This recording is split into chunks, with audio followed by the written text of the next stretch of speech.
Jauh sebelum ada Islam, kami sudah menggunakan kata Allah, kata Rasul, kata Nabi, kata kitab. Semua kata-kata itu adalah kata-kata, bahkan solat pun kami sudah, berzikir pun kami sudah, berwudu pun kami sudah. Itulah Kristen mula-mula, yaitu Kristen Ortodoks. Kamu harus paham dulu itu. Jadi jangan asal klaim, oh itu punya kami, maling kau oten, itu punya kami, maling kau tidak. Mungkin dia terpengaruh dengan imannya sendiri karena dia kan Muslim, jadi dia masih punya kerangka berpikir bahwa Allah itu adalah nama, kan, karena di iman mereka Allah itu nama. Tadi Bang CP benar, Allah itu sebelum Muslim di abad ke-7 tuh nggak ada yang memandang itu sebagai nama. Tadi Bang CP udah jelasin gitu. Cuma karena kamu mungkin seorang Muslim, kamu masih punya pikiran yang seperti itu, jadi kamu karena Allah itu nama, loh kok Allah namanya beda-beda ya gitu, kok diterjemahin gitu. Nah mungkin kamu mikirnya ke sana, tapi sekarang kamu udah ngerti bahwa Allah itu bukan nama, tetapi generic name. Bahasa Inggris disebut God, bahasa Ibrani disebut Eloah, bahasa Yunani disebut Theos, bahasa Indonesia, bahasa Arab disebut Allah, bahasa Aram disebut Elaha, dan yang lain-lain juga begitu. Gitu. Iya, soalnya saya heran aja sih kenapa hanya Indonesia aja yang menggunakan kata itu. Iya, karena itu bukan nama, itu aja sih. Itu generic name, bukan nama. Iman Yahudi dan Kristen itu sepakat dua hal itu, cuma Muslim yang berbeda. Ya, Yahudi mereka memahami Yod-Heh-Vav itu sebagai Hashem atau Yahweh itu sebagai proper name-nya, bukan Elohim itu yang dianggap sebagai proper name, tetapi Yod-Heh-Vav itu sebagai proper name yang membedakan Allahnya Israel dari Allah-Allah bangsa lain, maka dia disebut sebagai Yahweh. Tetragrammaton itu gitu ya, Riyad. Iya, terima kasih Kak. Ya, ada lagi yang mau kamu tanya? Udah cukup. Oke, kita lanjut ya, silakan Arantes. Thank you Riyad. Ya, silakan Christopher. Ya, selamat malam Kak Elia dan teman-teman lainnya. Izin bertanya, kemarin sempat kita bahas-bahas ya di Komsel, diskusi, namun masih ngambang. Nah, ketika ketemu dengan para senior di sini ya, jadi ya senang sekali. Mudah-mudahan bisa ketemu jawabannya gitu. Penyaliban Yesus dulu oleh Raja Herodes ya pada saat itu ya. Jadi dia disalib karena mengklaim bahwa dia adalah anak Allah gitu. Nah, jadi ketika ia disalib, dan sebenarnya bisa dikatakan mereka penasaran apakah dia ini benar anak Allah. Jika engkau anak Allah, turunkanlah dirimu dari kayu salib itu. Namun pada kenyataannya ketika Yesus itu bangkit menampakkan dirinya lebih utama kepada Maria Magdalena, sedangkan sasaran utama yang penasaran itu pada saat itu ya para raja itu ya, mereka penasaran siapa sih Yesus ini sebenarnya, apakah dia ini benar-benar anak Allah kan begitu. Nah, jadi yang mau saya tanyakan, mengapa dirinya itu ketika bangkit dan dia menampakkan dirinya itu bahwa dia sudah bangkit dan dia naik ke surga, seharusnya sasaran utama itu adalah orang-orang yang menyalibkan dia atau pemegang otoritas kerajaan pada saat itu. Itu saja Kak yang mau saya tanyakan. Dia menunjukkan diri kepada semua orang, bukan hanya kepada Maria saja. Silakan Timothy. Tanggapan saya begini, pertama ketika kamu bilang Herodes mengizinkan penyaliban itu karena dia mengaku anak Allah. Tapi kalau kamu lihat dalam jalur Alkitab, penghujatan ketika Yesus mengaku sebagai anak Allah itu ketika dia disidang di Sanhedrinnya Yahudi. Imam besar Kayafas, di depan Imam besar Kayafas. Iya, karena bagi orang Yahudi pada masa itu dia menghujat Allah. Karena apa? Karena pengakuan dia sebagai anak Allah itu adalah makna ilahi. Tapi ketika mereka mengadili Kristus di bawah menuju ke pengadilan Pontius Pilatus sampai Herodes, itu dikaitkan dengan politik, bukan lagi tentang teologi. Di politik dia mengatakan orang ini sebagai bencana karena mengaku sebagai Mesias. Raja kami bukan dia, raja kami ini adalah kaisar, katanya. Jadi mereka ini bercabang lidah. Nah, jadi konteksnya ketika dia menghadapi Sanhedrin itu masuk teologi yang diimani dalam ajaran Yudaisme. Tapi ketika masuk kepada pengadilan orang-orang Romawi pada waktu itu, kenapa? Karena orang Yahudi tidak bisa semena-mena menghakimi. Itu harus sesuai dengan pengadilan yang dilakukan oleh yang dijajahnya, yaitu orang Romawi pada waktu itu. Mereka mencari akal dengan cara apa? Dengan menuduh dia mengaku sebagai Mesias. Kenapa? Karena orang-orang Yahudi pada masa itu sudah mulai gatal ya kalau dengar kata Mesias. Mereka berpikir orang-orang Israel ini akan memberontak kalau sudah ada dengar Mesiasnya. Malah tiba-tiba orang Israel menunjuk Mesias yang akan menolong mereka untuk diadili. Suatu hal yang mungkin aneh bagi orang-orang Romawi pada waktu itu, termasuk Pontius Pilatus. Tetapi hal ini juga menjadi penggenapan di mana Kristus akan diadili oleh orang yang dalam Mazmur 22 itu sebagai ANJING. Itu sebenarnya sindiran terhadap orang-orang pagan seperti Romawi pada waktu itu. Nah, lanjut kepada pertanyaan kedua terkait dengan ini ya. Kenapa Kristus menampakkan diri kepada orang-orang yang mungkin pengikutnya, bukan langsung kepada raja-raja atau orang-orang yang mengadilinya? Alkitab tidak menyoroti hal itu. Kenapa? Karena Yesus pernah mengatakan, aku bersyukur kepadamu ya Allah, karena engkau menampakkan kerajaan Allah itu bukan kepada orang besar, tapi kepada orang kecil. Poin pertama, dari orang-orang kecil dulu, dari orang-orang terpinggir dahulu. Bahkan Yesus mengambil para muridnya itu dari orang-orang yang bukan statusnya itu tinggi, status rendah lah, dikatakan seperti itu. Bahkan Yesus datang dari Nazaret, suatu kota yang tidak terpandang, tetapi suatu saat akan menjadi terpandang di dunia. Jadi Yesus memulai itu dari hal yang kecil, paling kecil. Karena Yesus merendahkan diri, totalitas merendahkan dirinya. Untuk apa? Agar dia ditinggikan di hadapan Allah Bapa. Nah, lalu yang kedua, Yesus pernah mengatakan ketika bersama Thomas, berbahagialah, kamu melihat aku, dalam Yohanes 20 itu, kamu melihat aku, lalu kamu percaya. Berbahagia lagi orang yang tidak melihat namun percaya. Melalui apa? Melalui apa yang disampaikan dan apa yang didengar mereka. Poin kedua adalah bukan semua harus dari penampakan. Bahkan Yesus pernah menyindir orang-orang Yahudi yang selalu meminta tanda. Contohnya dalam Lukas 16, ketika orang siapa?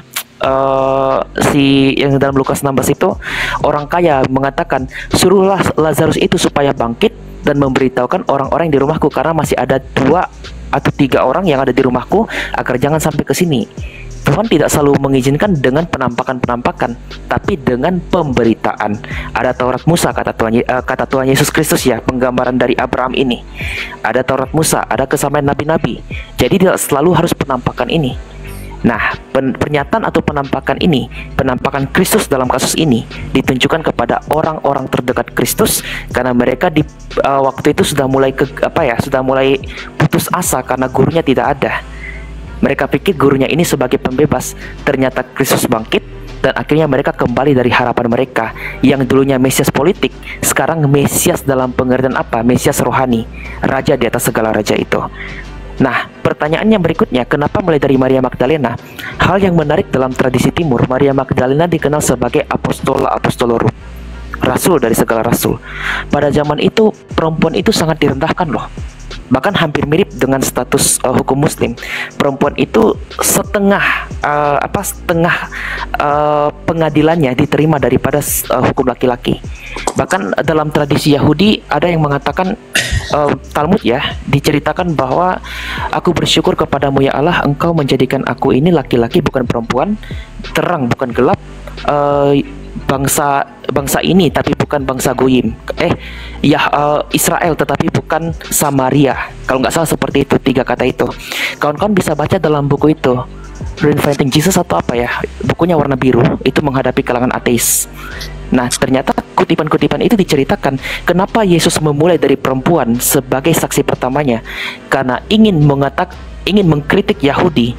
Orang-orang pada zaman itu, perempuan itu memiliki hak di hadapan Allah. perempuan itu dapat menjadi pewarta Kristus, bahkan menjadi pewarta pertama. Bahkan dalam tradisi Maria Magdalena itu pernah menghadapi Kaisar Tiberius ya kalau saya nggak salah.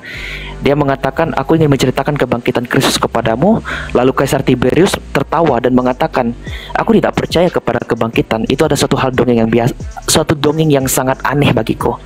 Lalu Maria Magdalena mengambil telur di situ karena ada festival telur ya. Dia mengatakan, lihatlah telur yang mati ini, akan ada tanda kebangkitan sama seperti yang kuceritakan kepadamu. Tiba-tiba telur itu merah dan menunjukkan ada tanda-tanda kehidupan. Makanya kan sampai sekarang kan ada tuh peristiwa telur Paskah. Karena mengikuti tradisi ini, Maria Magdalena itu dalam tradisi suci. Jadi sekali lagi, esensialnya kenapa perempuan? Ya karena pada masa itu perempuan dianggap rendah status hukumnya menurut hukum Yahudi pada masa itu. Jadi Kristus mengembalikan kodrat perempuan yang seolah-olah direndahkan, ternyata mereka memiliki hak yang setara dengan laki-laki. Begitu ya. Silakan Kak Ilya. Sedikit lagi Kak. Sebenarnya sih udah ketemu sih jawabannya, karena memang perempuan itu ya orang yang terendah ya. Jadi ya Yesus lebih mengutamakan orang yang lebih rendah gitu ya. Namun sedikit lagi nih yang mau saya karena begini, kemungkinan kalau Yesus ya menyatakan dirinya dan sudah bangkit naik ke surga kepada para orang-orang yang mengadilinya pada saat itu, mungkin raja mengajak semua warga di sekitar itu, mengajak, loh ini loh Mesias yang benar itu. Jadi ya kita tak usah menghujat lagi, tak usah ragu lagi, ini Allah kita yang benar. Mungkinkah seperti itu? Kalau secara logika mungkin saja bisa seperti itu, tapi itu bukan rencana Allah. Karena Allah melihat manusia itu berproses, bukan selalu tindakan dengan penampakan-penampakan. Makanya kalau kita lihat dalam kisah para rasul kisah para rasul pasal 1 ya, Petrus atau rasul siapa yang mengatakan, guru, apakah engkau siap untuk untuk menyempurnakan bangsa ini? Betul nggak ya dalam kisah Rasul 1 itu? Tapi Yesus mengatakan, apa yang menjadi rancangan Allah itu bukan rencanamu. Jadi kenapa Allah tidak, kenapa Kristus tidak selalu mengizinkan dalam pemikiran manusia yang sempit pada zaman para rasul itu, seolah-olah dengan suatu penampakan itu dapat terselesaikan. Ya karena kalau kita lihat ada peristiwa di mana juga orang-orang yang bangkit dari kubur itu kan pernah bertemu dengan orang-orang di sekitar itu. Pastinya ahli Taurat pun juga tahu dari kesaksian-kesaksian orang ini. Mereka mendengar enggak. Malah mereka masih tegar tengkuk bahwa Kristus itu tidak bangkit. Bahkan ketika mendengar kebangkitannya dalam Matius 28 itu, dia meminta prajurit yang menjaga kubur Kristus dengan bayaran atau upahan, jangan sampai berita ini tersebar luar, tapi beritahukan kepada mereka para murid mencuri mayat gurunya. Jadi kalau kita lihat di sini adalah peristiwa di mana Allah supaya manusia itu mengenal itu bukan bersifat instan, tapi sifatnya itu bertahap, mulai dari pendengaran dulu. Saya rasa seperti itu sih ya. Ya, makasih Pak. Karena iman timbul dari pendengaran. Ya, gitu ya. Udah. Ya, makasih Kak Elia, Kak Timothy. Tadi yang penanya sebelumnya bertanya tentang kata Allah itu ya. Kata Allah itu adalah bahasa Indonesia yang diambil dari bahasa Arab. Bahasa Arab itu mengambilnya dari bahasa Aramaik. Itu tadi Allah. Karena itu dalam Kisah Para Rasul 2 ayat 36 dalam Aramaik. Aramaik itu bahasa percakapan Tuhan Yesus. Arab itu bukan milik satu agama. Kristen tadi sudah ditegaskan, sudah ada duluan di sana. Jadi bahasa Indonesia kata Allah diambil dari kata bahasa Arab Allah. Nah, bahasa Arabnya niru atau mengambil dari bahasa Aramaik. Saya tidak bicara iman lain meniru ya, tetapi bahasa Arabnya niru bahasa Aramaik, bahasa percakapan Tuhan Yesus. Nah itu di Kisah Para Rasul 2 ayat 34 dikatakan dalam bahasa Aramaiknya, wa keir David slek Isa Maya mit all de hu emar demar Maria le Mari teflak min yemini adama desim beltufanik kuswa le ragleki sari rait aha keil reyetap kuliah beit Israel de Maria wa Masiha afde Allah de mana Yesua da Anton Gapton. Karena itu dikatakan di situ ada kata Allah. itu dalam bahasa Aramaiknya. Jadi karena itu bukan kami yang mengambil, tetapi kami yang diambil. Begitu pula kata Al-Masih, begitu pula kata salat, kata sakat, itu diambil dari bahasa Aramaik. Bahasa Arabnya niru bahasa Aramaik. Bahasa Aramaik itu bahasa percakapan Tuhan Yesus. Begitu pula kata Ar-Rahman, artinya dalam bahasa Arab adalah Sang Maha Pengasih. Dalam inskripsi Siro Arab pra-Islam, jadi sebelum Islam, di tahun 552 Masehi di Muraigan, di Arab Selatan, di Yaman itu sudah ditemukan ada kata-kata demikian, bi kayil rahmana wa masiha. Artinya ada kata rahmana di situ dan masiha. Jadi Ar-Rahman bahasa Arab itu ngambilnya dari bahasa Aramaik. Kata sakat, kata salat itu ngambil dari kata sekota dan kata selota dalam bahasa Aramaik. Al-Masih itu mengambil dari kata Mesiha dari bahasa Aramaik. Kata Allah itu mengambil kata Allaha dari bahasa Aramaik. Karena itulah dari inskripsi pra Islam dari tahun 522 Masehi sudah ada data-data jelas seperti itu. Nah, penanya yang barusan mengatakan kenapa Tuhan Yesus tidak menunjukkan diri kepada raja, tentu tidak boleh malu bertanya, tapi tidak boleh tersinggung jika ada bagian yang ditegurkan. Justru Tuhan Yesus menunjukkan kepada raja-raja. Setiap orang Kristen itu dijadikan bukan pengikut, itu pasti RT lain menjadikan pengikut. Kalau kita dijadikan adalah pemimpin, yaitu raja. 1 Petrus 2 ayat 9 mengatakan adalah apa? Kita adalah imam dan raja, imamat rajani. Sebelum karya Tuhan Yesus, penebusan oleh Tuhan Yesus, kalau orang jadi raja nggak boleh jadi imam. Kalau jadi imam tidak boleh jadi raja. Karena itu Saul ditampar Tuhan, ibaratnya tidak diperkenan artinya oleh Tuhan, oleh Elohim kita. Karena Saul itu raja, tapi mau membawa korban bakaran, menggantikan tugas imam. Tidak boleh. Kalau kamu imam, kamu bukan raja, karena adanya jurang pemisah akibat dosa. Tetapi setelah adanya karya Tuhan Yesus, kita ini adalah raja, imam dan raja. Jadi kalau dikatakan tidak menunjukkan diri kepada raja, terbalik. Raja-raja dunia itu adalah raja karena sebagai dunia, tetapi dia memandang dirinya adalah hamba. Karena itu contohnya Raja Yerobeam memiliki pengertian yang ilahi nusul menjadi benda-benda mati, jadi batu. Bahkan menyuruh umatnya untuk menghadap kepada satu kota tertentu kalau sembahyang, yaitu kota Gilgal. Tapi kita bersyukur karena itu Tuhan Yesus menunjukkan kepada raja, yaitu adalah kita. Kita boleh memanggil diri kita imam dan raja, imamat rajani. Raja artinya kita punya otoritas karena status sebagai orang-orang tebusan, bukan karena KTP kita, tetapi karena status sebagai orang-orang tebusan. Itu raja. Karena itu dikatakan bumi diberikan kepada engkau untuk engkau kuasai. Dikatakan Kejadian 1:26 kita serupa dengan gambar dan rupa dari Elohim. Kita juga jadi imam. Imam artinya apa? Kita bisa akrab tanpa lagi kita harus melalui orang imam besar yang masuk ke dalam ruang Maha Kudus. Setiap kita bisa mengalami koneksi dengan Elohim kita. Tidak perlu tertunduk-tunduk ketakutan, tetapi kita adalah berlari karena ada cinta di sana. Tidak boleh seperti orang Kristen menjadi seperti RT lain. Saya tidak mengelak agama tertentu, tapi dalam iman Kristen tidak ada bahwa yang ilahi nusul jadi batu. Karena itu digaris bawahi dalam Kisah Para Rasul 17 ayat 29. Dalilnya di sana.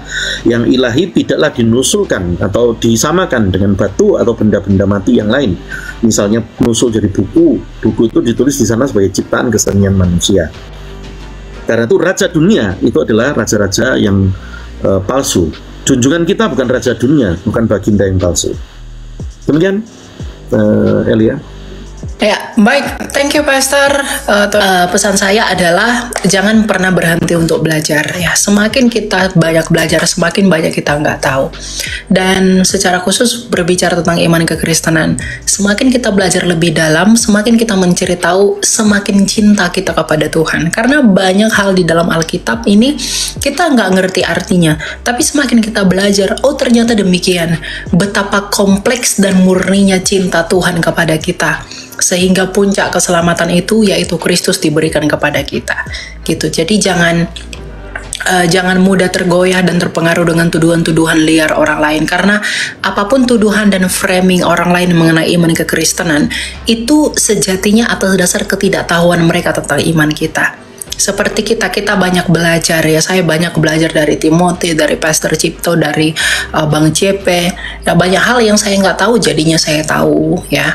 Nah dari hal itu kita bisa melihat bahwa oh ternyata artinya seperti ini. Jadi hal-hal itu membuat iman kita semakin kuat dan semakin teguh karena iman timbul dari pendengaran akan firman Tuhan. Jadi tetap semangat, jangan lelah untuk belajar ya, biarlah berkat-berkat dari Tuhan dan kemuliaannya yang menyertai kita semua.